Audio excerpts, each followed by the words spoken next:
Muy bien, vamos a continuar con nuestro estudio del libro de Deuteronomio y hoy día sí, pretendemos acabar por fin el capítulo 4, ¿no? El capítulo 4.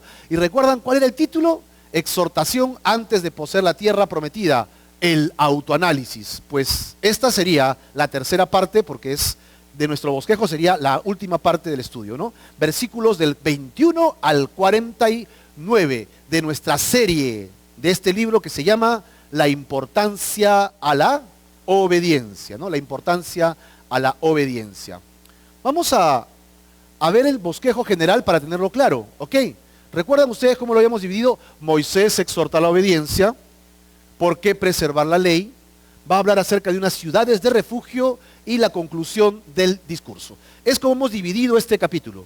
Hemos desarrollado hasta la parte del punto 2, ¿por qué preservar la ley? Y es allí donde vamos a explayarnos y luego terminar como un trampolín el tercero y cuarto punto, ¿ok? El tercer y cuarto punto. Moisés exhorta a la obediencia, versículos del 1 al 8, ya no lo vamos a estudiar, ¿sí? Solo vamos a rescatar la idea de esta sección.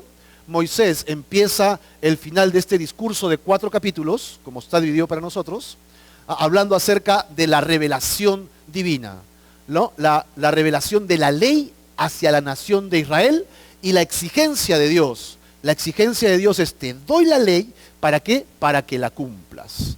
La ley entonces es presentada con un objetivo de ser puesta por obra. La ley tiene que aplicarse, tiene que hacerse. Y habíamos rescatado esta idea. Guardar la palabra de Dios significa, ¿qué cosa? Vida. Si tú guardas la palabra de Dios, ¿qué cosa va a traer a tu vida? Vida, la vida de Dios, ¿verdad? Y el desobedecer la palabra de Dios, ¿qué traerá? Muerte. Es muy simple. ¿Quieres vida o quieres muerte? Si quieres vida, ¿qué tienes que hacer? Guardar la palabra de Dios en tu corazón, ¿no? Guardar la palabra de Dios en tu corazón. Así que más o menos esto resume la idea de la primera sección. La segunda sección, que es el grueso del estudio de este capítulo. ¿Por qué preservar la ley? Versículos del 9 al 40. ¿Ok? El privilegio de la revelación de Dios a esta nación, la nación de Israel, ¿ok?, guardaba responsabilidades especiales. Para esto hemos subdividido esta parte en 4 partes más. Y habíamos visto el día en que Dios habló la ley. ¿Recuerdan dónde fue? En un monte, ¿no? El monte Oreb. ¿Recuerdan lo que pasó ese día? Fue tremendo, la gente temblaba con la sola presencia de Dios. Luego, la ley no debe corromperse. Y hablamos un poco de esta palabra fuerte que es corromper. Dios no dijo, no hagas solamente idolatría y te pierdas. Dios usó, te puedes podrir, corromper. Si te apartas de mí y tu corazón se va en pos de otro Dios. Y así entraremos a una advertencia y a los privilegios de Israel. ¿Ok? Vamos pues a repasar esta sección, el día de la expiación de la ley. Moisés les recuerda la revelación misma de Dios en Oreb. Esto debía ser recordado y enseñado a través de las generaciones. Recuerden, Dios le da el mandamiento, pero le dice, guárdalo en tu corazón, medita en ella. Y la única forma de hacer que la ley medite siempre en mi corazón es enseñándosela ¿a quién? A los hijos. Generación tras generación, Dios nos hace responsables a los padres de llevar la palabra de Dios al corazón de nuestros hijos y mantenerla fresca. De esa manera la ley va a preservarse, ¿ok? Le recalcó especialmente la ausencia de cualquier forma física, visible, que hubiera en la exposición de la ley. Cuando Dios dio la ley, no hubo imagen cerca, dice Dios. Solamente fue mi palabra. Y es por eso que al guardar la palabra de Dios, no debemos tener ningún tipo de imagen según lo que estamos estudiando, ¿no? Así que, primero, el día de la exposición. Segundo, la ley no debe corromperse con idolatría.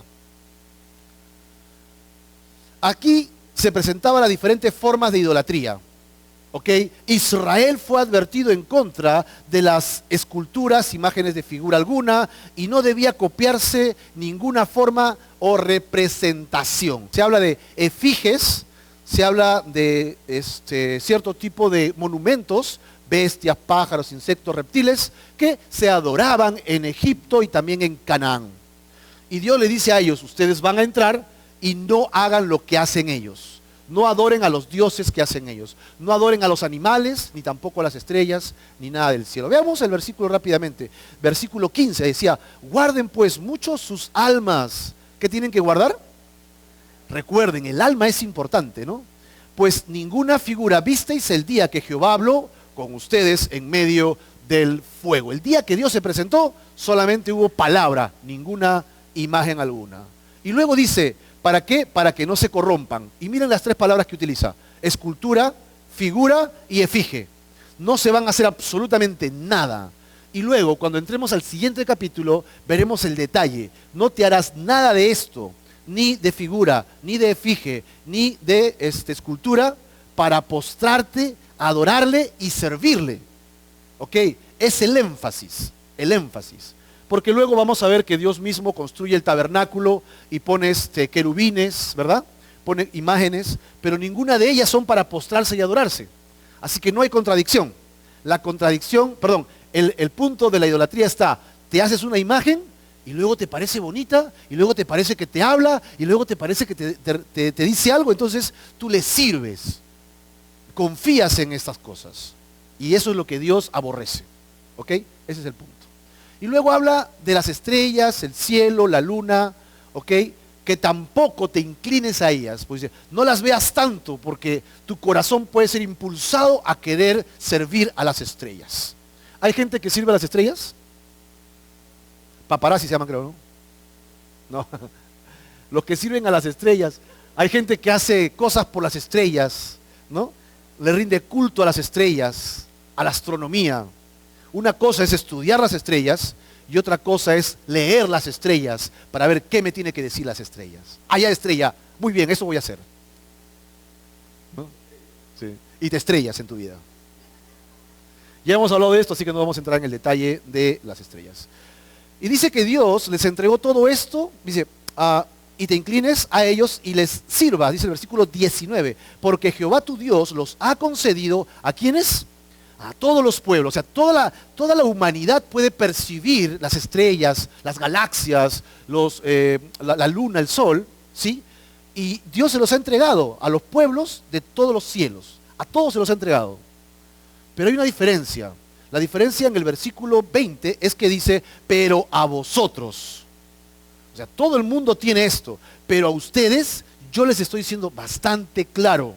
Ustedes no deben inclinarse, servir, adorar a las estrellas, a la luna, al sol, nada de eso. No deben confiar en eso. ¿Ok? ¿Por qué? Porque Él los tomó y os ha sacado del horno de hierro de Egipto. El motivo es, yo los saqué para mí. ¿Ok?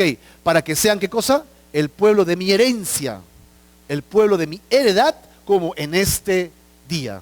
Así que Israel es exento. Él no tiene motivos para adorar estrellas, ni el sol, ni la luna, ni ninguna efigie, ni nada, porque Dios mismo los rescató para que este pueblo sea suyo. ¿Amén o no?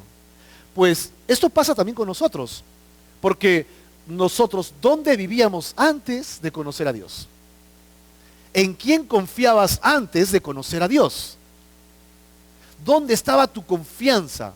¿Dónde estaba tu fortaleza? Pues déjame decirte que cuando vienes a Dios, te das cuenta que todas esas fortalezas no dan nada, ¿verdad o no? Es más, muchos de nosotros hemos tenido que venir a Dios porque lo que nos parecía seguro se cayó. Tu cónyuge, que era una persona ideal, te sacó la vuelta. Me sacó la vuelta. Y te mueres, sientes que tu vida se te va.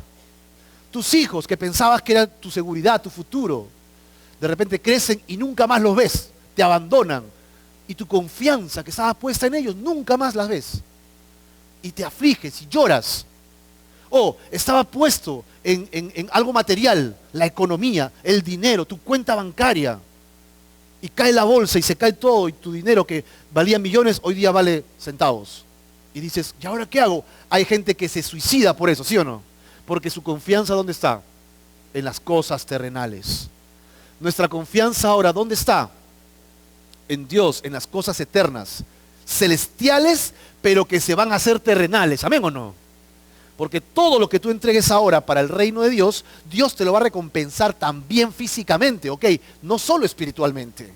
vendrá el día que Él venga con su reino a esta tierra para establecerse físicamente acá, y tú y yo participaremos con la cosecha de todo lo que hemos sembrado ahora en esta tierra. Físicamente, sí, correcto. Es una bendición. Así será. Así que, así como ellos fueron sacados de Egipto para ser el pueblo de la herencia de Dios, y Dios les dice que no entren a confiar en otras cosas, sino solo en Dios, Dios te está llamando a ti a dejar este sistema del mundo, a dejar tu Egipto y a venir a Dios y a confiar solamente ¿en quién? En Dios. Ya no confíes en otra cosa más. Ve confiando menos cada vez. Confía en Dios. Dios es tu fortaleza, tu amparo, tu escudo. Él es quien levanta, dice, tu cabeza, escucha tu oración. Él es quien te protege. Él es quien te da vida. ¿Amén o no? Eso está en un salmo, el Salmo 3 creo que es. Léete el Salmo 3, es maravilloso el Salmo 3. Precioso salmo. Pues Dios es nuestra seguridad. ¿Ok? Dios saca entonces a Israel, escoge a Israel. Pero miren la advertencia. Dicen, ok, yo los saqué a ustedes son mi pueblo, pero no se sientan tan seguros. Miren lo que les pasó a Moisés. El ejemplo, versículo 21 al 22. Y leo, y Jehová se enojó contra mí por causa de ustedes, y juró que yo no pasaría el Jordán, ni entraría ¿en qué? No va a entrar a la tierra prometida, no voy a entrar a la buena tierra que Jehová tu Dios te da por herencia o heredad. Así que yo voy a morir aquí, antes de entrar a la tierra prometida, en la puerta del horno, ¿no? En esta tierra, y no pasaré el Jordán. Me voy a quedar con los reyes amorreos para este lado que hemos destruido. Mas ustedes sí pasarán y poseerán aquella buena tierra. Esta exhortación es interesante porque Dios les dice, Dios los ha escogido a ustedes para hacerlos herencia, pero no tomen a menos la palabra de Dios. Porque miren lo que me pasó a mí. Yo me descuidé y Dios me dijo, no entrarás. Y yo intenté por ahí orar, hablar con Dios. La última vez lo quise agarrar distraído a Dios y no pude. ¿Recuerdan? Señor, tú que eres tan grande, que has derrotado a estos reyes, estos gigantes, Señor. Y Dios en su gloria estaba con Moisés que lo adoraba, ¿no? Y Moisés, Señor, tú que eres tan poderoso, Señor, déjame entrar, ¿no? Y Dios le dice, basta, te he dicho que no vas a entrar, y no vas a entrar. Eso se llama soberanía, ¿no? Dios es soberano, amén o no. Y si tú pecas en la soberanía de Dios, el pecado trae muerte, muerte, muerte. Pero si te arrepientes, Dios trae vida. En la soberanía de Dios, Él quiere darte paz y bendición. Si te arrepientes de todo tu corazón. Así que Moisés dice, Dios no está bromeando. Dios no está jugando con este asunto. Ustedes sí son su pueblo, sí son su herencia, pero no se descuiden, porque Dios quiere que ustedes estén firmes en su fe. Así que la advertencia contra la idolatría. Miren el versículo 23. Guardaos, no se olviden del pacto de Jehová vuestro Dios, que Él estableció ¿con quién? Con ustedes. Así que guarda el pacto. Y la mejor forma de guardar el pacto, ¿cómo es? ¿Recuerdan? ¿Cuál es la estrategia de Dios? Es muy simple. Enséñala. ¿Cómo guardo el pacto? Pues tengo que memorizarla, orar, leer, marcar mi Biblia. Me compro mi cajita de colores y comienzo a marcar mi Biblia, comienzo a orar por eso y luego me siento y le enseño ¿a quién? A la siguiente generación, a los más niños, a mis hijos, a los sobrinos. Hay personas que no tienen hijos, de repente a los sobrinos, a los nietos del primo, qué sé yo, por ahí siempre hay un niño. En lugar de patearlo y gritarle, mejor siéntate y enséñale la palabra de Dios. Enséñale, háblale, órale, enséñale las cosas de Dios. Pues es importante, ¿ok? Tus descendientes para que no se aparten del. Segundo dice, y no os hagáis escultura o imagen de ninguna cosa que Jehová tu Dios te ha prohibido. ¿Te das cuenta de esto? La prohibición es bastante clara.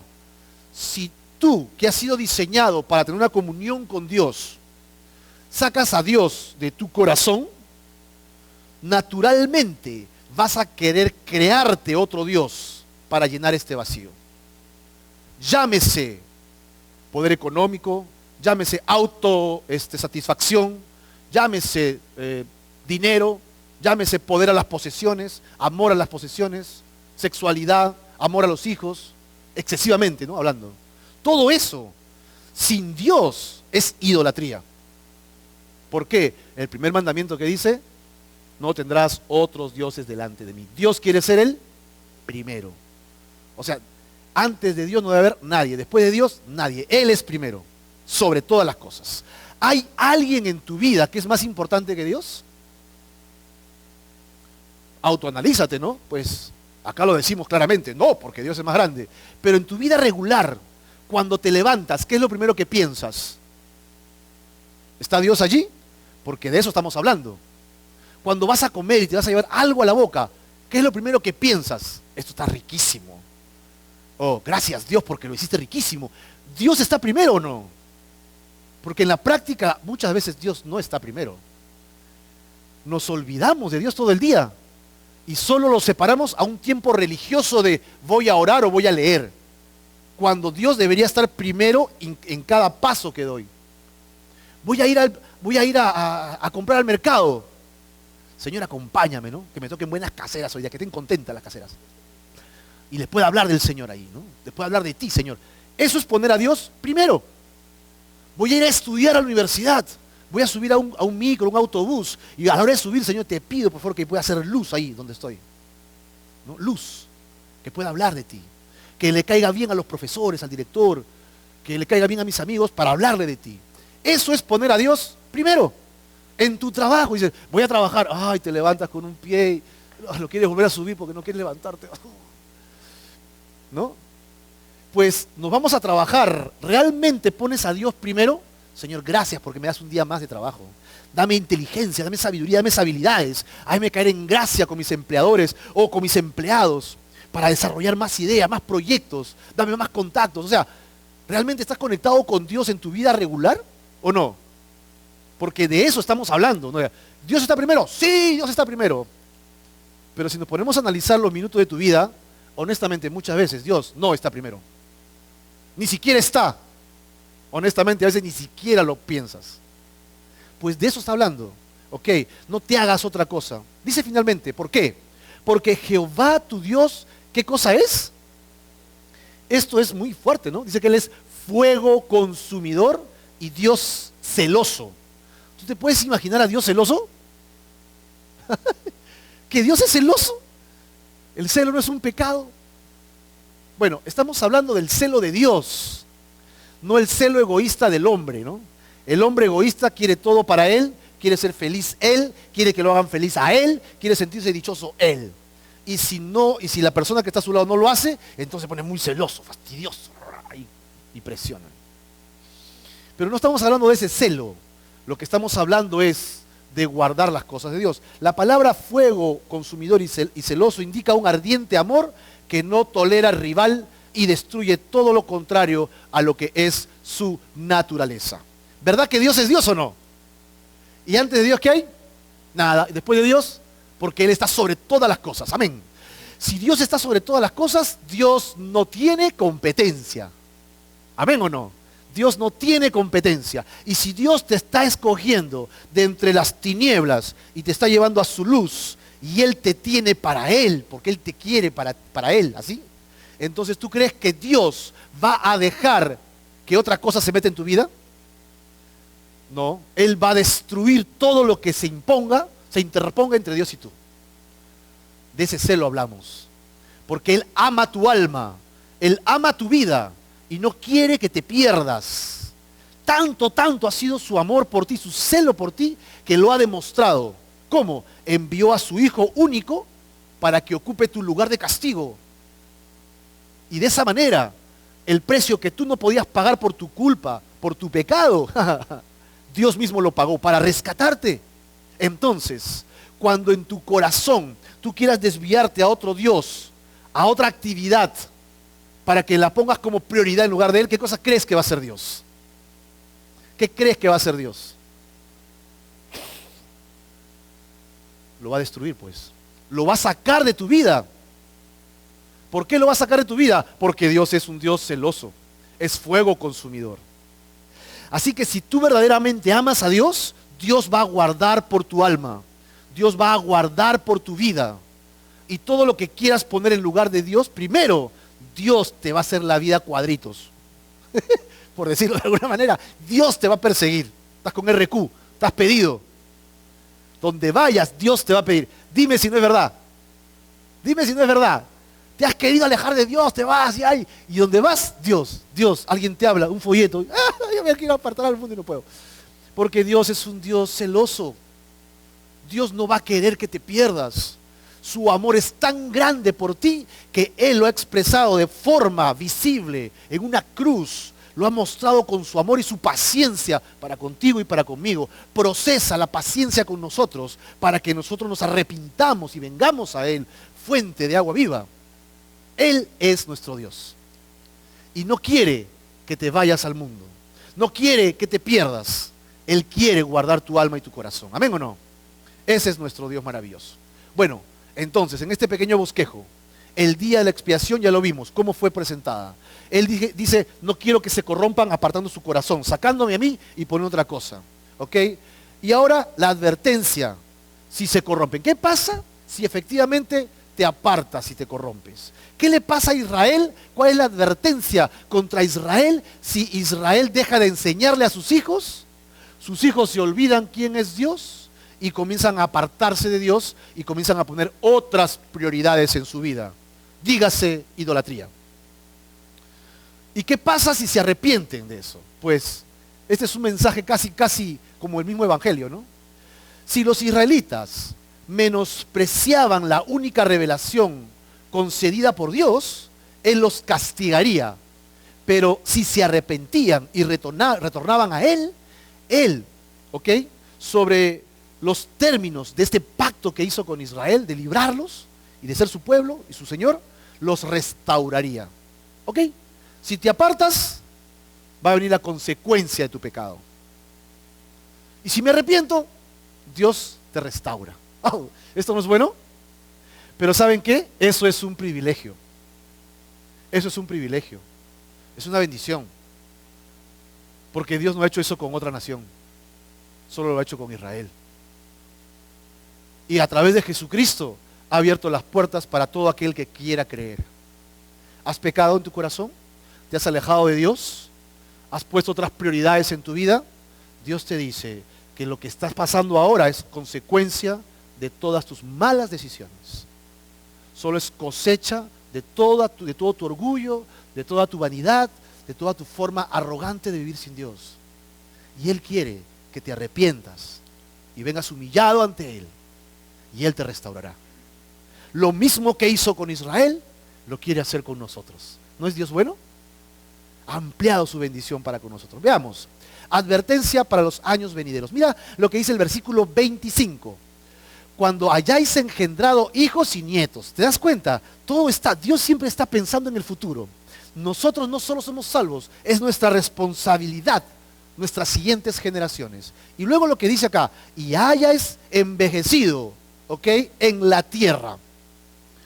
¿Cuántos acá no quieren envejecer nunca? Pero no se puede, hermano. Vas a envejecer de todas maneras. Te vas a volver viejo, ¿no? Ahí nomás lo dejamos, ¿no? Viejo. Y viejo vamos a tener un día que entregar este body, este cuerpo, y nos tenemos que ir con Dios. Todos vamos a envejecer.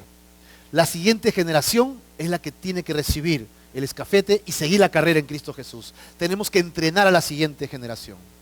Ok, pero dice, se hayáis envejecido en la tierra. Y miren otra vez la palabra que utiliza aquí Moisés. Si os corrompiereis. ¿Recuerdan a qué estaba relacionado la palabra corromper? Bueno, a contaminarse, a malograrse. Ese es el efecto de la corrupción. Pero si yo me corrompo, ¿era por qué me corrompía? Porque apartaba mi corazón de Dios y ponía otras prioridades. Dios llama a eso corromperse. E hicieres escultura o imagen de cualquier cosa, e hicieres lo malo ante los ojos de Jehová. Es decir, sacar tu corazón de Dios, tu confianza en Dios, y poner tu confianza en otra cosa, la economía, el poder, mis habilidades, mi trabajo, ¿ok? Dios llama a eso malo. Malo. Es malo hacer eso. Oye, pero yo tengo que tener confianza en mí mismo para trabajar, tengo que tener inteligencia, tengo que desarrollar. Sí, efectivamente, pero no pongas tu confianza allí. Pon tu confianza en Dios y Él te dará todas esas habilidades. Como por ejemplo, dice, la riqueza que viene de Dios viene acompañada con paz. Es diferente a querer riqueza y tener riqueza y Dios, ya Señor, espérate que cumpla 80, cuando esté viejo te busco, ya, déjame tranquilo y voy a hacer mi riqueza. ese afán solo trae muerte y dice que es malo. Pero no, si yo busco a Dios, Dios te puede dar el poder para hacer las riquezas en este mundo. Y habla de bendición, de prosperidad, siempre habla de bendición, de sanidad. Dios quiere bendecir nuestras vidas, pero quiere que nuestra prioridad, ¿cuál sea? Dios quiere que sea Dios en la prioridad. Lo demás tiene que ser segundo plano. Así que Dios lo llama malo a querer poner otra prioridad ante los ojos de Dios, vuestro Dios. Y si hacemos eso, ¿qué pasará con Dios? Dice el texto literalmente que Él se enojará. Cuando nosotros sacamos nuestra confianza de Dios y la ponemos en otras circunstancias, en otras cosas, Dios se fastidia, se enoja, dice, oye, pero yo estoy aquí para proveerte, para darte, para bendecirte. Me das la espalda y te vas tras tu voluntad. ¿Qué te pasa? ¿En qué estás pensando? Dice Dios. Pues es como si tuvieras 15 años y tu papá tiene un buen trabajo y te puede dar todo lo que tú quieras para que estudies, para que trabajes. Y tú dices, no, tengo 15 años y yo me quiero ir. Y agarras un bus y te vas pues a la selva y te metes ahí y tú quieres hacer tu propia vida a los 15 años. Teniendo un padre que te quiere dar todo. ¿No sería absurdo? ¿Con 15 años? Pues así somos caprichosos nosotros. Igualmente. Queremos hacerlo a nuestra voluntad, a nuestra manera, sin Dios. Y Dios dice, tengo todo para darte y no me quieres recibir. Porque estamos cambiando nuestras prioridades. Y Dios se molesta por eso. Así que Dios pone como testigos a la creación misma. Bueno, Moisés dice, yo pongo por testigos al cielo y la tierra que pronto pereceréis. Si ustedes sacan sus ojos de Dios, ¿qué va a pasar? Pereceréis, dice. Totalmente de la tierra hacia la cual pasáis el Jordán para tomar posesión de ella. No estaréis en ella largos días sin que seáis, ¿qué cosa? Destruidos. La esencia, el poder de Israel está basado en una comunión. El poder de Israel, el poderío bélico de Israel, la estrategia de Israel, la fortaleza internacional de Israel, socioeconómica, política de Israel, está basada en una cosa, en la comunión ¿con quién? Con Dios. Nada más. Nada más. Fuera de eso, Dios dice, ok, si tú me quieres dar la espalda a irte, pues lo único que va a pasar es que vendrán de otros lugares y te conquistarán, porque yo no estoy allí.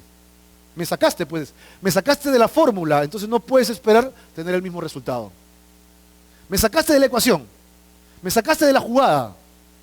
Yo soy el mejor puntero derecho para meter gol, me sacas y me pones en la banquilla. Y pones un defensa adelante. ¿Qué esperas? ¿Qué esperas? No va a pasar nada. Va a haber solamente destrucción para tu vida. Pues es lo mismo para nuestra vida. ¿Sabes dónde está realmente tu bendición? En tu comunión con Dios. ¿Dónde está tu verdadera bendición? Tu verdadera prosperidad, tu verdadera paz, tu verdadera sanidad. ¿Sabes dónde está? En tu comunión con Dios. ¿Qué tiempo pasas con Dios? Realmente, ¿qué tiempo pasas con Dios? A solas, abriendo tu palabra, buscando, no pasando rápido para acabar el capítulo. Tengo que acabar un medio capítulo hoy día, si no puedo, no. Solo pasar tiempo con Dios. ¿Ok? Si yo te preguntase, ¿cómo es tu mamá? Tú me puedes decir, mi mamá es así, así, así, así, así. O si estás casado, ¿cómo es tu cónyuge? Ay, si te contara en la iglesia. ¿Por qué? Porque tú convives con esa persona y sabes cómo es esa persona desde que se levanta hasta que se acuesta. Sabes hasta cómo piensa, ¿no? Cuando levanta las cejas tú dices, ya sé lo que está pensando. ¿Cómo sabes? Porque cada vez que hace eso, piensa esto. ¿Cómo sabes eso? Porque pasas tiempo con esa persona. Si tú no pasas tiempo con Dios, no vas a conocer a Dios. Si tú no te sientas y meditas y oras con Dios tranquilo, no vas a conocer a Dios. Estás conociendo el concepto de Dios, mentalmente, pero mentalmente no eres salvo. De corazón somos salvos. Dios nos llama, o sea, si queremos ser maduros espiritualmente por conceptos, o sea, los intelectuales nomás serían salvos. ¿Te das cuenta o no? Adán pecó, ¿y Adán era ignorante? Se podría decir que era uno de los hombres más inteligentes de la tierra. Bueno, era el hombre más inteligente en su época, el único hombre. Y él sabía que no debía desobedecer, pero desobedeció. El problema no fue un tema de concepto, no fue un tema de inteligencia, fue un tema moral. Fue un tema moral, del corazón, del alma. El problema no está en el concepto, el problema está en el alma. Aquí. Si tú no pasas tiempo con tu padre, entonces simplemente no lo vas a conocer. Y no vas a hacer lo que él te pide, porque vas a hacerlo en tu criterio nada más. Así que sí necesitamos esforzarnos, sí necesitamos leer, sí necesitamos memorizar, sí necesitamos ejercitarnos intelectualmente, pero eso no determina tu madurez espiritual. Si tú te conoces todos los libros de la Biblia, no significa que seas más espiritual. Lo que significa que eres más espiritual es si la aplicas a tu vida. Si has pasado tiempo con tu padre llorando, arrepintiéndote, reconociendo, absorbiendo su amor, ese tiempo es el que Dios está pidiendo. ¿Cuánto tiempo que no pasas así con Dios? ¿Hace cuánto tiempo que no tienes un tiempo así con Dios? Dios te está llamando a una intimidad con Él, a una comunión con Él, a vivir con Él. No solo a servirle, no solo a venir a hacer algo para Dios, es pasar tiempo a su lado, conocerle y saber qué es lo que Él desea y lo que Él quiere. Así que acá dice, si ustedes se apartan, perecerán, serán destruidos. Él pone como testigo al cielo, la tierra, que pronto les pasará estas cosas, totalmente de la tierra hacia la cual ustedes pasan al Jordán para tomar posesión de ella. No estarán largos días, serán destruidos. Tu corazón se aparta, se apaga, tu corazón se seca sin Dios. Terriblemente. El destino de ellos, ¿cuál sería? Al apartarse de Dios y ser conquistados. Miren, y Jehová os esparcirá entre los pueblos. ¿Cuántos quedarán? Según el versículo 27, quedarán pocos, pocos en número, pero ¿cuál es la promesa que Dios le dio a Abraham? Que serán como ¿cuántos? ¿Recuerdan? Serán como las estrellas de los cielos, serán como la arena del mar si las pudieras contar. ¿Basado en qué? En la comunión que tenía Abraham con el Padre. En esa comunión Dios le dio una promesa, un pacto, le dio una promesa a Abraham. Pero si su descendencia, la descendencia de Abraham, aparta su corazón de Dios, ese pacto se rompe. Y por lo tanto, ¿cómo terminarían siendo? Pocos. Pocos. Si tú quieres estar en la comunión con Dios, Dios va a bendecir tus caminos. Si tú aceptas, si tú decides vivir en intimidad con Dios, Dios va a poner camino debajo de tus pies. Dios hará que incluso en medio del fuego salgas ileso. En medio del que estés anegado, lleno de agua por todos lados, salgas sano. En medio de la dificultad puedas salir victorioso. Pero ¿basado en qué? En una comunión con Dios. Si ellos rompen la comunión, comienzan a pasar cosas y cosas a tu alrededor y no sabes por qué. No sé qué hacer acá, no sé qué hacer allá. Todo está tan complicado. Problemas tras problemas sin soluciones. Angustia. ¿Te ha pasado o no? Y no sabes qué hacer, confundido, aterrado, sin saber el futuro, porque perdiste la comunión con Dios. Quedaréis pocos en número entre las naciones a las cuales os llevará el Señor Jehová, y serviréis allí a ¿quiénes? Ok, querías dioses, ahí tienes tus dioses. Pero mira cómo los llama Dios, hechos de manos de hombres. O sea, esos dioses no son Dios, ¿verdad? Son hechos por los mismos hombres. Recuerden lo que leímos en Romanos.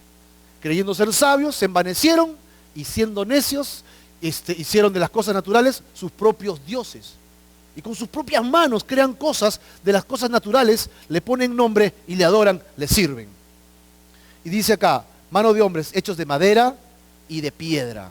Ahora, miren lo que dice a continuación. Estos dioses a los cuales muchos se postran, dice, ¿qué hacen? No ven. ¿Qué más? No oyen. No comen y no huelen. Sordo, mudo, ciego, ¿y qué es? Y testarudo. ¿Por qué? Porque estos dioses no son dioses. ¿Y entonces qué son? Si tú pones tu confianza en otra cosa que no sea Dios, acuérdate que hay un mundo de tinieblas a nuestro alrededor. ¿Y quién está gobernando ese mundo de tinieblas? El enemigo de nuestras almas. Dice que anda como león rugiente buscando a quién almorzar, a quién devorar, a quién cenar. Está con hambre. pero es como un león, es un león, es como un león rugiente, buscando a quien devorar. Y si estás débil, sacas tu confianza en Dios, eres una plaza perfecta para ese león rugiente. Si eres cristiano, el diablo, ¿sabes qué quiere hacer? Alejarte de tu fe, alejarte de tu confianza en Dios y que confíes en lo que tú quieras. ¿Y sabes qué va a hacer? Cualquier cosa para que tú confíes en otra cosa que no sea Dios. Cualquier cosa. ¿Así? Sí. Y si tú levantas algo, pones algo, construyes algo o haces cualquier cosa y confías en eso, las tinieblas se van a mover para darte lo que pides. Y tú vas a decir, yo confío en esto. ¿Por qué confías en esto? Porque yo le pido y me lo da. ¿Quién te lo está dando? ¿Quién te lo está dando? Satanás te lo está dando. ¿Por qué? Porque está sacando tus ojos ¿de quién? De Dios para que lo pongas en algo que no sea Dios. Eso se llama idolatría. Idolatría clarísima. Y Dios dice, yo aborrezco eso. Eso es malo. Yo quiero que confíes en mí. Y las tinieblas se mueven para que tú dejes de confiar en Dios y confíes en las circunstancias, en el poder, en la plata, en la economía, en ti mismo, en alguna cosa. Que pongas tu confianza en eso. No lo hagas más. Sal de esas tinieblas. Rompe con esas tinieblas. Pon tu confianza solamente en Dios. El único Dios verdadero. Y Pablo dice en sus cartas, ¿no?, que algunos sirven otros dioses, aunque en realidad, dice Pablo, no hay otro Dios. Solo hay un Dios. Y esos son demonios. Se acabó la fiesta. Eso es lo que está pasando. Si tú no estás sirviendo a Dios y estás siendo nutrido por otro lado, acuérdate quién te está nutriendo y tu confianza cómo se ha perdido. Ya no oras, ya no lees, ya no necesitas orar porque igual pasan las cosas, ya no necesitas leer porque igual el domingo te dan la información, o lees o no. No te importa, ya no te interesa. El diablo ya hizo de las suyas. Tu confianza está en otro lado y te perdiste. ¿Dios está molesto contigo? Sí. Y estás sirviendo a dioses que no oyen, que no huelen, que no comen, que no hacen nada. Solo te están distrayendo. Y así puedes estar una década. Cristianos fríos. Qué palabra, ¿no? Un cristiano debería estar ardiente por Dios. Pero existen cristianos fríos. Dice, vamos a orar. ¿Hay que orar? ¿Ahorita? ¿Qué? Deberíamos alegrarnos por orar, ¿no? Hey chicos, vamos a leer la palabra. Ay no, qué flojera, yo quiero irme a dormir. Vamos a estudiar. La próxima semana hay academia bíblica, vengan a estudiar. No, la tarde, el domingo, yo prefiero ver mi fútbol. Cristianos que ya no estamos encendidos, cristianos que estamos pasivos, confiando en otras cosas, ya no confiando en Dios. Y estás sirviendo a dioses que no oyen, que no comen, que no ven, que no huelen, y estás convirtiendo tu vida en algo que no tiene fruto. Estás convirtiendo tu vida en algo que no va a producir ningún fruto bueno para ti. ¿Ok? Pero miren, si se arrepintiesen, versículo 29 al 30. Mas si desde allí buscares a Jehová tu Dios, lo hallarás si lo buscares de todo tu corazón y de toda tu alma. Cuando estuviereis en angustia y te alcanzaren todas estas cosas, si en los postreros días te volvieres a Jehová tu Dios y oyereis su voz. Mira esta postura. Tú vas a ir, te alejas de mí y lo único que va a venir a tu vida que es tragedia. Si te alejas de mí, dice Dios, solo te va a venir destrucción. Pero en esa destrucción, yo espero que tú reflexiones. En ese dolor, yo espero no que reniegues contra mí, sino que me busques. Mira la actitud que está buscando Dios. Buscar. Pero buscar ¿cómo? ¿De todo qué? De todo tu corazón y con toda tu alma. Dios desea que el ser humano le busque de todo corazón y con toda su alma. No solamente lo busquemos intelectualmente porque necesitamos saber quién es Dios. Búscalo desde acá, desde el corazón. Y eso significa que lo que Dios diga en su palabra, tengo que llevarlo a mi corazón y reflexionar qué es lo que Dios quiere que haga, que deje de hacer, que siga o que no haga. ¿Qué es lo que Dios quiere? ¿En qué postura quiere Dios ponerme? Dios nos está llamando a buscarle de todo corazón. Si nos arrepentimos de todo corazón, cuando estuviéramos en angustia y nos volviéramos a Jehová y oyéramos su voz, o algo pasará. ¿Ok? Él nos va a restituir. Miren lo que dice el versículo 31. Porque Dios misericordioso es Jehová tu Dios. ¿Cómo es Dios? Misericordioso. ¿Qué cosa es misericordia? Misericordia. Ten misericordia, Señor. Dios me perdona, ¿verdad? Dios me perdona. Ten misericordia de mí es no me castigues. ¿Te suena la frase? Ten misericordia de mí es, por favor, retén el castigo, no me castigues. Dios es misericordioso. O sea, Dios no está como en algunas imágenes mentales que tenemos con el palo en la mano, con la correa en la mano. A ver, pues, rómpeme un mandamiento. Y si te vas, te lo lanza, ¿no? Como tiene puntería. Y tenemos una imagen errónea de Dios queriéndonos castigar por algo malo que hagamos. Dios, que es justo, sí castiga, ¿amén o no? Pero Él no está buscando castigarnos. Él tiene misericordia. Sí, es verdad, si no te arrepientes, el final del cuento es castigo, amén. Es verdad, pero Dios no está con su látigo en la mano. Dios está con las manos abiertas, estirando sus brazos hacia ti, teniendo misericordia de ti, pero necesita arrepentimiento del alma y del corazón. Si no, no funciona. Necesita que tú y yo estemos arrepentidos, porque Dios, que es misericordioso, no te olvides, Dios es misericordioso, pero la misericordia va acompañada de arrepentimiento. Así que en esa misericordia, mira lo que dice: no te dejará. ¿Qué tampoco hará? No te destruirá. ¿Tampoco qué? Ni se olvidará del pacto que les juró a tus padres. Por la misericordia de Dios es que tú y yo no hemos sido destruidos, dice la Biblia. Por la misericordia de Dios es que tú y yo estamos aquí todavía. Por la misericordia de Dios es que tú y yo podemos todavía darnos el lujo, ¿no?, de no buscar a Dios todos los días y estar vivos todavía. Porque Dios está esperando que reacciones en amor hacia Él. 3 cosas que Dios no va a hacer: no te va a dejar, no te va a destruir, ni se va a olvidar el pacto que hizo Dios en Jesucristo para salvarte. No se va a olvidar. Pero necesita que entendamos, nosotros, que entendamos que tenemos que arrepentirnos. Y arrepentirse es dejar mi pecado, abandonar mi pecado conscientemente. Sé que eso ofende a Dios, ofende a mi prójimo, entonces me aparto de esos pecados y voy a buscar a Dios. Eso es arrepentirse. Dar media vuelta totalmente, ir en sentido contrario hacia Dios. Buscar a Dios de todo corazón. Y Dios no te va a dejar. ¿Te creíste solo en algún momento? Hay tiempos en que los cristianos pasamos por unas nubes grises. Hay tiempos en los que los cristianos pasamos por tiempos terribles y no vemos nada. Tu confianza tiene que estar puesta en Cristo. Así no veas nada, así no sientas nada, así no parezca que pase nada. Porque Dios sigue sentado en su trono, ¿amén o no? Él sigue sentado allí. Él está todavía allí. Por lo tanto, dice Él, no te voy a dejar.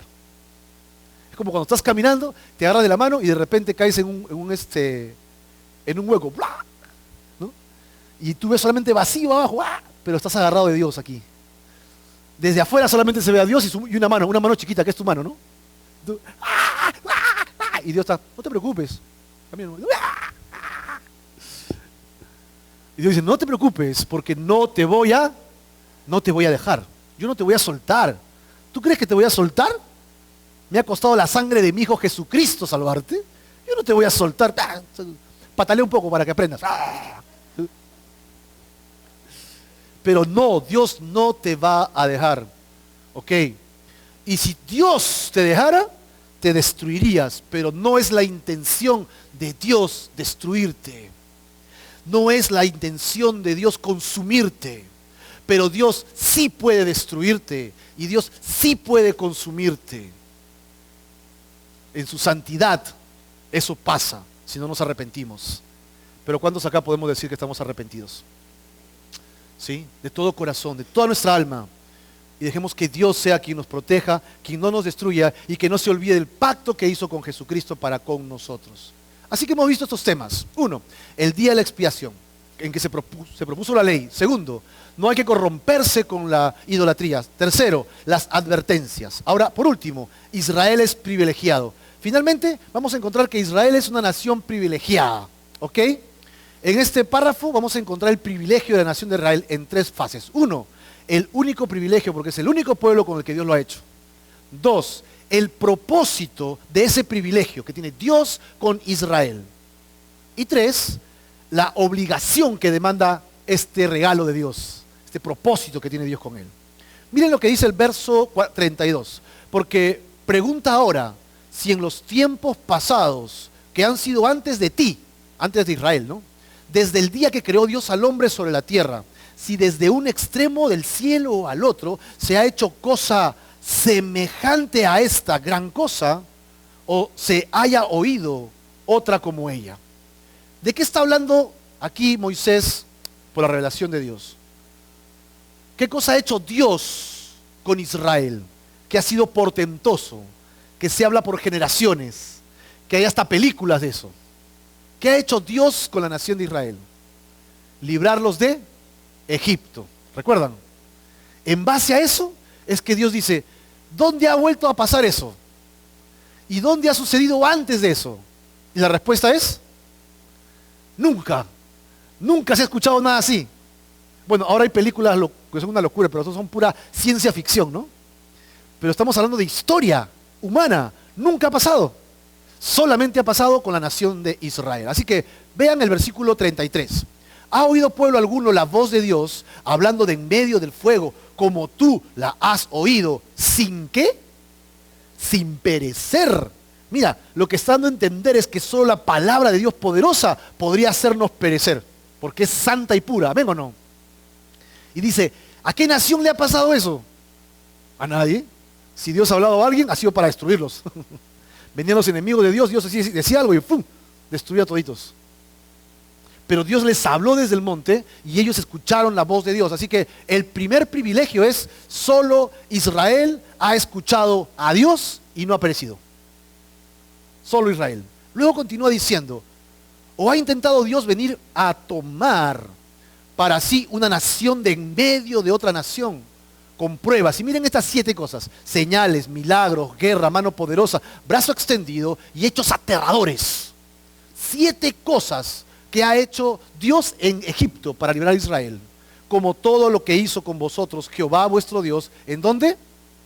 En Egipto, ante tus propios ojos. Así que el segundo privilegio es, solo Israel ha sido librado de la esclavitud por la mano misma de Dios. ¿Qué otra nación ha sido librada así como él? Así que encontramos 2 privilegios interesantes. Dios mismo les habla y Dios mismo les da libertad en presencia, con su propia presencia, con su misma presencia. Nadie más ha tenido estos privilegios como Israel. Veamos el propósito. A ti fue mostrado ¿para qué? ¿Para qué le mostró Dios todo esto? Su propósito. Ahí está, miren. Para que supieseis que Jehová es Dios y no hay otro fuera de él. ¿Cuál es el propósito de Dios con Israel? ¿Ok? Que sean su pueblo. ¿Para qué? Para que sepan que Jehová es Dios. ¿Tú crees que el Señor Dios Todopoderoso es el único Dios? ¿Sí? ¿Lo crees? La palabra de Dios dice que solo hay un Dios. Es el Dios de la palabra de Dios, de la Biblia. No hay otro Dios fuera de la Biblia. Todos aquellos que se quieran levantar como poderosos o dioses son falsos. Solo hay un Dios, el Dios de la Biblia. Y ese Dios quiere que reconozcamos que Él es Dios. La nación de Israel ahora puede entender por esto que Él es Dios. Y continúa, verso 36. Desde los cielos te hizo oír su voz para enseñarte, y sobre la tierra te mostró un gran fuego, o su gran fuego, y has oído sus palabras de en medio del fuego. Así que el propósito era que la nación supiera que Dios es Dios. Segundo, y por cuanto Él amó a tus padres, escogió a su descendencia después de ellos. Es decir, no solo a los padres, sino a los hijos y a los nietos y a los bisnietos. Qué lindo es eso, ¿no? Porque si Dios te llama a ti, ten por seguro que también tiene un llamado para tus hijos, para tus nietos, para tus bisnietos. Dice que Dios aborrece la maldad del hombre, que está relacionada a la idolatría, ¿no? Y castiga esas cosas hasta la 4ª generación, pero bendice a millares de generaciones Así que si tú amas a Dios de todo tu corazón, Dios va a amar a tus generaciones, tus hijos y a los que están después de ti. Y te sacó de Egipto con su presencia y con su gran poder para echar de delante de tu presencia naciones grandes y más fuertes que tú, y para introducirte y darte su tierra por herencia como hasta hoy. Primer propósito, saber que Dios es Dios. Segundo propósito, Dios quiere darle herencia a su pueblo. Si tú reconoces que Dios es el único Dios, que Dios te ha amado y te ha rescatado, que Dios te ha librado de la muerte, tienes que saber que Dios tiene una herencia para ti. Hay herencia para los hijos de Dios. Si hemos venido reconociendo al único Dios verdadero y Él demanda humillación y arrepentimiento, fe en la obra de Jesús, y lo has hecho, debes saber que Dios te está dando a ti vida eterna, herencia juntamente con Él. Dice además que te dará juntamente con Él reinos, para que reines. Al fin vas a reinar. No soy ni rey en mi casa, me tratan como un estropajo. Bueno, va a llegar el día que en la presencia de Dios vas a reinar juntamente con Cristo. Tendremos nuestro propio reino. ¿Ok? La obligación del privilegio. Bueno, ¿entendieron el privilegio? Sí. Vamos a ver el verso 39 al 40. Aprende pues hoy, reflexiona en tu corazón que Jehová es Dios, arriba en el cielo, abajo en la tierra, y no hay otro. Y guarda sus estatutos y sus mandamientos, los cuales yo te mando hoy, para que te vaya bien a ti. ¿Y a quiénes? A tus hijos después de ti, y prolongues tus días sobre la tierra que Jehová tu Dios te da. ¿Para cuánto? Para siempre, para siempre. Es una herencia que Dios le está dando a ellos. Esa tierra es para ellos. Cuando Dios regrese, restaurará a Israel en esa nación, y esa nación será de Israel para siempre. ¿Ok? Ahora, esta es la obligación. Vamos a ver, el día de la exposición ya lo hemos visto. La ley no debe corromperse con la idolatría, lo hemos visto. La advertencia si se corrompe, también lo hemos visto. Y el privilegio es único, y el propósito del privilegio. ¿Cuál era el propósito del privilegio? Uno, que sepan que Jehová es Dios. Segundo privilegio, darles herencia. Son los privilegios, ¿ok? Pero hay una demanda. ¿Cuál es la obligación? La obligación es que aprenda, que reflexione, que guarde y enseñe a sus hijos los mandamientos. ¿Esto no se parece mucho a nuestra salvación? Qué interesante, ¿no? Dios quiere que sepa que Él es Dios y quiere comunicarse contigo. Quiere darte herencia en Cristo Jesús. ¿Pero qué demanda de ti? Que aprendas, que trabajes, que reflexiones la palabra de Dios, que la guardes en tu corazón, que te sientes con tus hijos, tengas tiempos con ellos de la palabra de Dios. ¿Ok? Y bueno, miren, debemos recordar que un día nos compartieron de la fe, de la ley de Dios, y nos vimos cómo nos vio Dios, corrompidos, ¿verdad? Y ahora debemos saber que una vez que nos hemos arrepentido, no podemos vivir rompiendo, quebrando la ley de Dios. No podemos vivir como querramos. Si hemos venido a Dios, Dios quiere que nosotros estemos arrepentidos y guardemos su palabra en el corazón y no rompamos más la ley de Dios, los mandamientos de Dios. Debes saber que si decides romper la ley de Dios, debes saber que Dios no puede andar contigo, ni en ti, ni bendecirte. Lo que tienes es producto de tu carne, de tu fuerza, que un día se va a acabar y se va a agotar. ¿Sí? Pero si buscas a Dios, lo que viene de Dios permanece, es sólido, es fuerte, ¿ok? Pero si te arrepientes de todo corazón y con toda tu alma para venir a Dios, entonces Él te va a perdonar y te va a restaurar tu corazón. Y es un privilegio que nosotros podamos conocer al Señor y todo lo que hace a nuestro alrededor. Él es quien destruye nuestros gigantes, destruye nuestros pavores y nos da madurez espiritual. Y el propósito es que creamos en Él, que Él es Dios, ¿ok? Que no hay otro fuera de Él, que guardemos su palabra, que las enseñemos y que la llevemos a las siguientes generaciones. Así que entramos a la parte final de este capítulo y gracias a Dios lo vamos a acabar. Ciudades de refugio, que es muy interesante. Moisés, antes de entrar a la tierra prometida, había conquistado 2 reinos, ¿recuerdan? Uno era el rey Sehón y el otro era el rey Og. En ese reino se quedaron 2 tribus y media, ¿recuerdan? 2 tribus y media que se quedaron van a necesitar ciudades de refugio. Y las ciudades de refugio son lugares donde aquellos que mataron a alguien, como dicen por allí, sin querer queriendo, tenga un lugar donde ir para que los familiares no se vengan y lo maten. Es la idea de la ciudad de refugio. Entonces apartó Moisés 3 ciudades a este lado del Jordán al nacimiento del sol, para que huyese allí el homicida que matase a su prójimo sin intención, sin haber tenido enemistad con él nunca antes, y que huyendo a una de estas ciudades, ¿qué pasaría? Salvase su vida. Miren los nombres: Béser en el desierto, en tierra de la llanura, para los rubanitas. El otro, ¿cómo se llama? Ramot en Galaad, para los galaditas. Y el otro, Golán. Y Golán en Basán, para los de Manasés. Ubicarlos geográficamente no se puede porque estas ciudades ya no existen, pero se supone que era una ciudad cerca para cada una de las tribus. Así que una era al norte, una era en el centro y otra era en el sur, abarcando todo. ¿De qué nos habla a nosotros una ciudad de refugio? Cuando hicimos el estudio de la ciudad de refugio, ¿recuerdan? La ciudad de refugio es un lugar donde, a pesar de mi pecado, yo lo reconozco, pero encuentro vida. ¿A qué representa eso en nuestra vida? Cuando yo peco y cometo una infracción delante de Dios y me arrepiento, puedo ir a mi ciudad de refugio, que es Jesucristo. Y allí tengo vida. Mi ciudad de refugio es Jesús, y lo puedo encontrar en el norte, en el centro o en el sur. Cualquier parte que tú vayas, puedes encontrar refugio, pero solamente si vienes a Jesucristo. Así que es interesante que Moisés esté acabando con la ciudad de refugio. Y finalmente, veamos cómo acaba su discurso. Aquí está basado en términos de testimonio, estatutos y las promesas de Dios. Verso 44 al 45.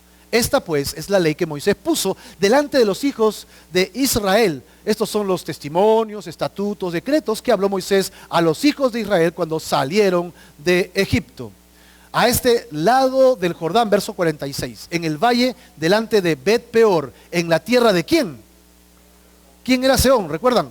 Ahí tenemos a Sehón. Sehón se encuentra al oeste de Amón, al norte de Moab, ¿no? Al norte de Moab, al este de Canaán. Al este de Canaán. Ok. Rey de los amorreos, que habitaba en Hesbón, y Hesbón es la capital, al cual derrotó Moisés con los hijos de Israel cuando salieron de Egipto, pues 39 años después, ¿no? Ahora continúa diciendo, y poseyeron su tierra y la tierra del otro rey. ¿Cómo se llama el otro rey? Og, rey de Basán. Lo tenemos al norte, justamente al norte de Amnón, ¿no? 2 reyes de los amorreos que estaban de este lado del Jordán al oriente. Es decir, toda esta zona de acá, como lo podemos ver aquí, fue toda la zona conquistada. Desde Aroer. ¿Dónde queda Aroer? Al sur. Aquí está Aroer, que está junto a la ribera del arroyo de Arnón, hasta el monte de Sión, que es Hermón. ¿Dónde se encuentra eso? Al norte. Toda esta zona que está aquí, en amarillo, fue la zona que conquistaron antes de entrar a la tierra prometida. Y fue la tierra donde las 2 tribus y media finalmente se quedaron. ¿Ok? Y todo el Arabá, de este lado del Jordán al oriente, hasta el mar de Arabá, al pie de las laderas de Pisga. Y hermanos, hemos acabado el capítulo, gloria a Dios. Al fin acabamos el capítulo. Algunas consideraciones finales. Moisés exhorta a la obediencia a la ley de Dios. ¿Amén o no? ¿Sí? Yo quiero acabar con la exhortación de Jesús a obedecer su palabra. ¿Dónde encontramos eso? En Lucas capítulo 6. ¿Por qué me llamas Señor, Señor, y no haces lo que yo digo? Todo aquel que viene a mí y oye mis palabras y las hace, os indicaré, dice Jesús, ¿a quién es semejante? Versículo 48. Semejante es al hombre que al edificar una casa cavó y ahondó y puso el fundamento ¿sobre qué? Sobre una roca. Y cuando vino una inundación, el río dio con ímpetu contra aquella casa, pero no la pudo mover. ¿Por qué? Porque estaba fundada sobre la roca. ¿Sobre qué estás fundamentando tu vida? ¿Sobre cualquier cosa que no sea Dios, que va a perecer y se va a caer? ¿O sobre la roca firme, inconmovible que es Dios? Jesús dice que si lo pones sobre la roca, que es Dios, así venga lo que venga, no será conmovido. Estarás seguro. Te exhorto en amor, el amor del Señor. a que pongas tu fe en Jesús. Que pongas tu fe sólida en la palabra de Dios. Que le creas a Dios de todo tu corazón. Amén. Vamos a orar. Señor, te damos gracias en esta